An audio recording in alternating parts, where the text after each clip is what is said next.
ഓം ഗുങ്കുരിപ്യോ നമ. ഓം നമോ ഭഗവതേ വാസുദേവായ. ഓം നമോ നാരായണായ. നാരായണീയം ദശകം 59, ശ്ലോകം 5-6. പീതാംബരം കരവിരാജിത ശംഖചക്രകമോദകീ സരസിജം കരുണാസമുദ്രം രാധാസഹായമതിസുന്ദരമന്ദഹാസം വാദാലേശമനിശം ഹൃദി ഭാവയാമി. ശ്ലോകം 5. മാരബാണദുദകേചരീകുലം നിർവികാര പശുപക്ഷിമണ്ഡലം ദ്രാവണം ചദൃശതാമപി പ്രഭോ താവകം ഭജനി വേണുകൂജിതം. അന്വയം. അർത്ഥം: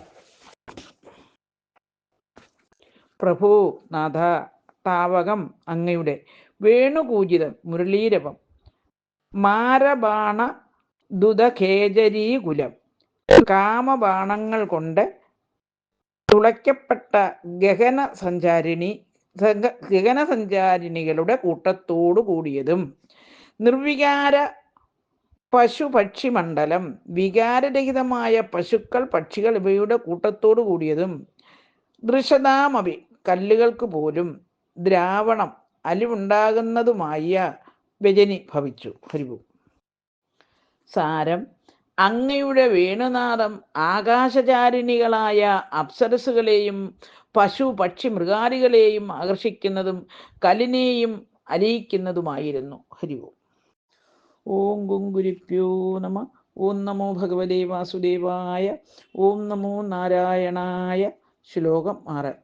വേണുരന്ത തരളാങ്കുലീദളം താളസഞ്ചിത പാദപല്ലവം തത്തിദം തവ പരോക്ഷമപ്യഹോ സവിചിന്യ മുമുഖും വൃജാംഗന.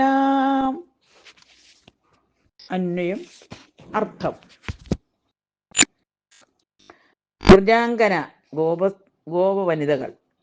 വേണുരന്ത തരളാങ്കുലീദളം വേണുവിൻ്റെ സുഷിരങ്ങളിൽ ഇളകുന്ന തളിരിനു തുല്യമായ വിരലുകളോടുകൂടിയതും, താളസഞ്ചലിത പാദപല്ലവം താളമനുസരിച്ച് മന്ദം ഇളകുന്ന കാൽത്തളിരോടുകൂടിയതുമായ തവ അങ്ങയുടെ തൽസ്ഥിതം ആ നിലയെ പരോക്ഷമപി അപ്രത്യക്ഷമായിട്ടാണെങ്കിലും സംവിചിന്യ സങ്കല്പത്താൽ പ്രത്യക്ഷമാക്കി മുമുഖു മോഹവശകളായി തീർന്നു. അഹോ ആശ്ചര്യം.